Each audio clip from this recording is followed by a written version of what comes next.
ബോട്ടത്തിനും ടോപ്പിനുള്ള ലൈനിങ്ങിനുള്ള തുണി ഒരുമിച്ചാണ് നമുക്ക് കിട്ടണമെങ്കിൽ നമ്മൾ ആദ്യം തന്നെ ബോട്ടം വെട്ടിയിടുക. പെൻസിൽ ബോട്ടം വെട്ടുന്ന സമയത്ത് ആദ്യം ഫ്രണ്ട് പീസ് വെട്ടിയെടുക്കുക. വെട്ടുന്ന സമയത്ത് തുണി സ്റ്റാർട്ടിങ്ങിൽ മുകൾ ഭാഗം അടയാളപ്പെടുത്തി വെട്ടണം. പിന്നീട് ആ പീസ് തിരിച്ച് വെച്ചിട്ട് ബാക്ക് ഭാഗം വെട്ടുകയാണെങ്കിൽ ബോട്ടം തയ്ക്കാനായിട്ട് തുണി 2 മീറ്റർ ആവശ്യം വരികയില്ല. അപ്പോൾ ബാലൻസ് വരുന്ന ഭാഗം കൊണ്ട് ടോപ്പിൻ്റെ ബോഡി പാർട്ടും സ്ലീവ് പാർട്ടും ഒക്കെ വെട്ടിയെടുക്കാൻ പറ്റും. ഇങ്ങനെ വരച്ച് വെട്ടുമ്പോൾ തുണി ഒരു 1/2 മീറ്റർ കുറച്ച് അളവ് മതി. ചെയ്യുന്ന വീഡിയോ എന്താണെന്ന് വെച്ച് കഴിഞ്ഞാൽ എനിക്കൊരു ചുരിദാർ അടിക്കാൻ കിട്ടി. അപ്പോൾ അതിൻ്റെ ലൈനിങ്ങും പാൻ പീസും ഒറ്റ തുണിയാണ്. അപ്പോൾ ലൈനിങ്ങിന് പാൻ പീസിനും കൂടി തന്നേക്കുന്നത് 3.25 മീറ്ററാണ്.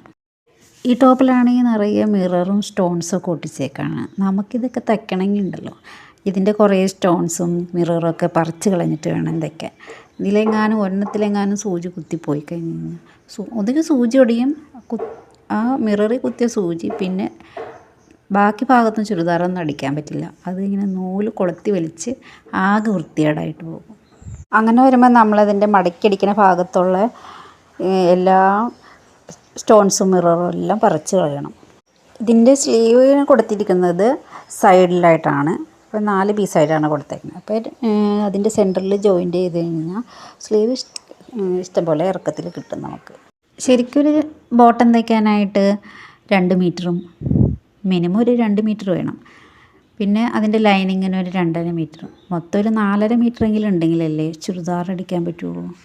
ബോട്ടത്തിനും ടോപ്പിനുള്ള ലൈനിങ്ങിനുള്ള തുണി ഒരുമിച്ചാണ് നമുക്ക് കിട്ടണമെങ്കിൽ നമ്മൾ ആദ്യം തന്നെ ബോട്ടം വെട്ടിയിടുക. അപ്പോൾ ബാലൻസ് വരുന്ന ഭാഗം ടോപ്പിനും സ്ലീവിനും തികയും. പെൻസിൽ പാൻ്റാണ് വെട്ടണത്.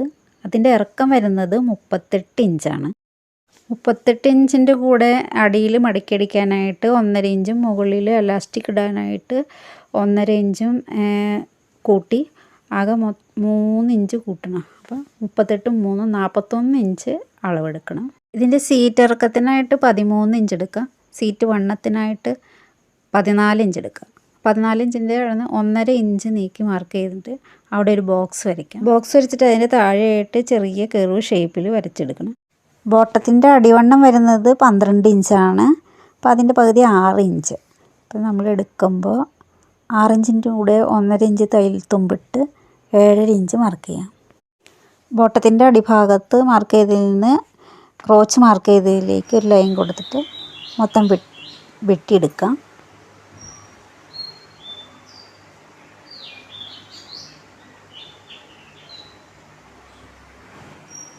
ഫ്രണ്ട് പീസ് വെട്ടിക്കഴിഞ്ഞ് ഇനി ബാക്ക് പീസ് വെട്ടുന്നതിനായിട്ട് അതിൻ്റെ നേരെ തിരിച്ചിട്ടിട്ട് വേണം വെട്ടിയെടുക്കാനായിട്ട്.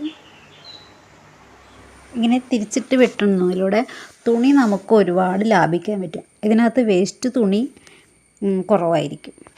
ബാക്ക് വശം വെട്ടുന്ന സമയത്ത് തുണി നേരേക്കാക്കി ഇട്ടതിന് ശേഷം നമുക്കതിൻ്റെ ഫ്രണ്ടിൽ പീസ് വെട്ടിയെടുത്തതില്ലേ അത് ഇതിൻ്റെ മുകളിൽ വെച്ചിട്ട് വേണം വെട്ടിയെടുക്കാനായിട്ട്. അതെന്തിനാണെന്ന് വെച്ച് കഴിഞ്ഞാൽ നമ്മൾ ഫ്രണ്ട് വശം വെട്ടണേക്കാളും 2 ഇഞ്ച് കൂട്ടി വേണം ബാക്ക് വശം വെട്ടിയെടുക്കാനായിട്ട്.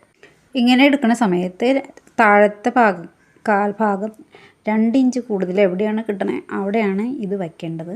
അങ്ങനെ ക്രോച്ച് വരെ അതിന് 2 ഇഞ്ച് കൂടുതൽ കറക്റ്റായിട്ട് കിട്ടില്ലെന്ന് ശ്രദ്ധിക്കണം.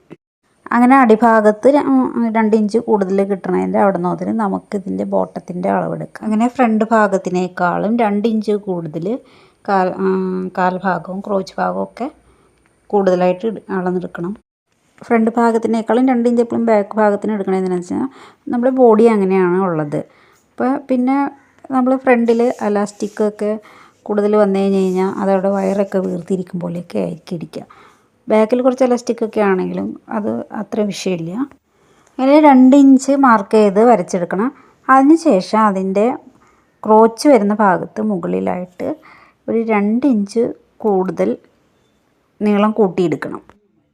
ഇങ്ങനെ 2 ഇഞ്ച് കൂട്ടിയെടുത്തില്ലേ അവിടെ നിന്ന് നമ്മുടെ സൈഡിലേക്ക് നമ്മളവിടെ കൂട്ടിയെടുക്കണില്ല, സൈഡിലേക്ക് ചെരിച്ച് അങ്ങോട്ട് മാർക്ക് ചെയ്യാം. ഇങ്ങനെ അങ്ങോട്ടും ഇങ്ങോട്ടും തിരിച്ചിട്ട് വെട്ടിയതുകൊണ്ട് ഏകദേശം ഒരു 1.5 മീറ്റർ തുണിയെ ബോട്ടത്തിന് വേണ്ടിയിട്ടായിട്ടുള്ളൂ. ബോട്ടം വെട്ടിയതിന് ശേഷം ബാക്കി വന്ന തുണിയിൽ നിന്ന് നമുക്കൊരു ചുരിദാറിൻ്റെ ടോപ്പ് വെട്ടിയെടുക്കാം. അതിനായിട്ട് തുണി 4ആയിട്ട് മടക്കിയെടുക്കണം. ഇനി അളവ് ചുരിദാർ അത് അകവശം മടക്കിയെടുത്തിട്ട് കറക്റ്റായിട്ട് മടക്കിയെടുത്ത് അതിൻ്റെ മുകളിൽ വെച്ച് വരച്ചെടുക്കണം.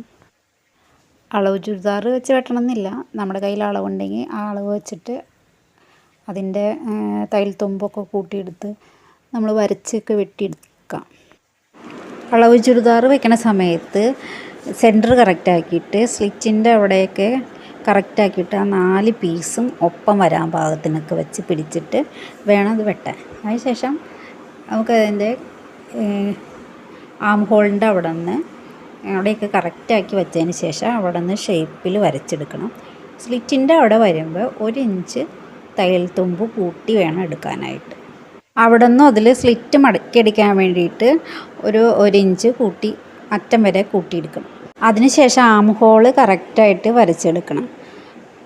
തയ്യൽ തുമ്പിനുള്ള 1/2 ഇഞ്ച് മുകളിൽ മാറ്റിയിട്ടിട്ടാണ് ഇത് വരയ്ക്കേണ്ടത്. അല്ലെങ്കിൽ പിന്നെ നമ്മൾ ആം ഹോള് വരച്ച് വെട്ടി കഴിയുമ്പോൾ ആം ഹോള് കുറവായിട്ട് വരും. അപ്പം തയ്യൽ തുമ്പിനുള്ള 1/2 ഇഞ്ച് മുകളിൽ മാറ്റിയിടണം. ബാക്ക് വശത്തെ കൈക്കുഴി കയറിയിരിക്കണം. ഫ്രണ്ടിലെ കൈക്കുഴി കുറച്ച് ഉള്ളിലേക്ക് ഇറക്കി കുഴിച്ച് വെട്ടിയെടുക്കണം. ഇതിനകത്ത് ഇപ്പോൾ നെക്ക് ഷേപ്പ് ചെയ്ത് വരയ്ക്കണില്ല. സ്റ്റിഫിൽ ഷേപ്പ് ചെയ്ത് വരച്ച് വെട്ടിയെടുത്തതിന് ശേഷമാണ് നെക്കിൽ ചുരിദാറിൻ്റെ പീസിൽ വെച്ച് പിടിപ്പിക്കുന്നത്. ഈ ലൈനിങ് വെട്ടിയെടുത്തത് സ്റ്റോൺസ് വെച്ച തുണിയിൽ വെച്ച് വെട്ടിയെടുക്കണം.